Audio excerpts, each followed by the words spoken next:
基督的爱在我心，世上虽有苦难主同行。有什么能够隔离基督的爱在我心？我愿一生都跟随你。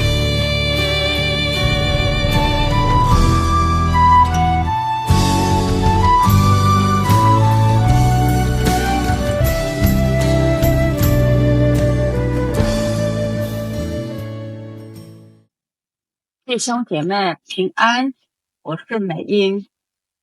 今天我们要一起来共读腓立比书3章1到11节。在我们人生当中，常常追求许多值得骄傲的事，例如学历、工作、财富、家庭、成就，甚至在教会中的服事。然而，保罗在腓立比书3章告诉我们，人生真正的价值不在于我们拥有多少，而是在于是否拥有基督，认识基督。保罗原本是一位人人敬重的法利赛人，但遇见耶稣后，他的人生完全翻转。他把过去引以为傲的一切放下，因为他发现基督才是生命中最大的至宝。保罗在这段经文中让我们看见3件很重要的事。第一，真正的喜乐从哪里来？第二，人生真正的价值是什么？第三，我们在神面前是怎样被称为义？保罗用自己的生命告诉我们一个答案：以基督为至宝。首先，我们来读第1节到第3节。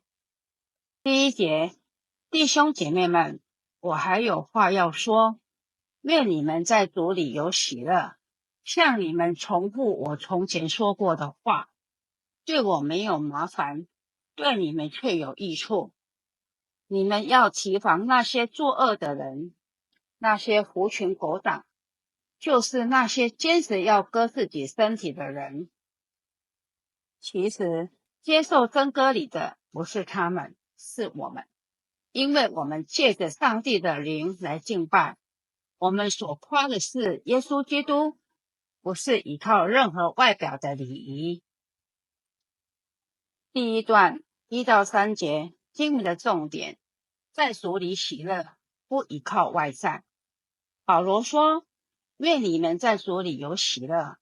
他没有说环境好才喜乐，而是说，因为你们在主里，所以要喜乐。接着他提醒信徒，不要依靠外在宗教表现，因为真正属神的人，靠圣灵敬拜神，以基督为夸口，不依靠自己的能力。所以第一个重点是，喜乐的源头不在环境，而在于与主的关系。我们继续来读第4节到第8节。第4节，若有人以为他可以依靠外表的礼仪，我更可以这样做。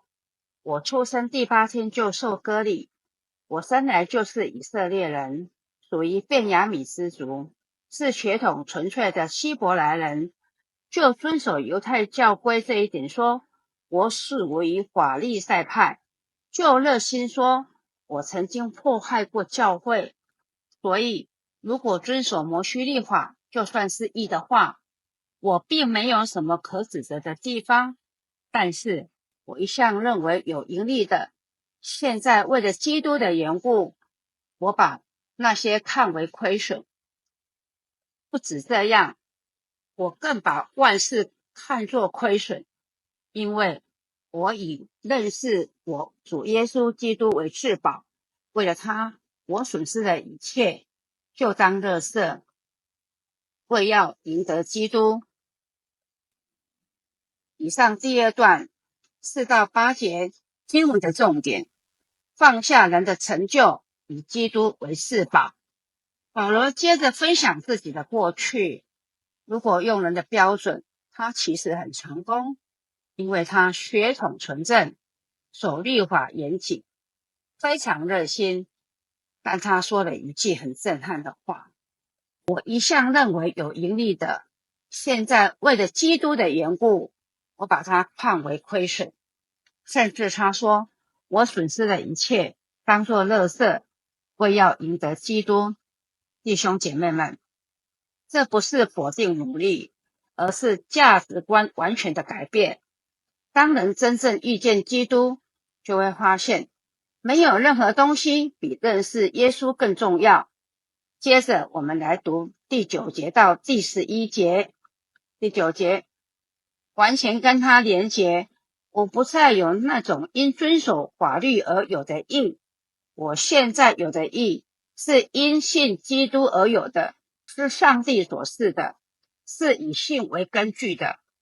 我只渴望认识基督，体验他复活的大能，分担他的苦难，经历他的死，希望我自己也得以从死里复活。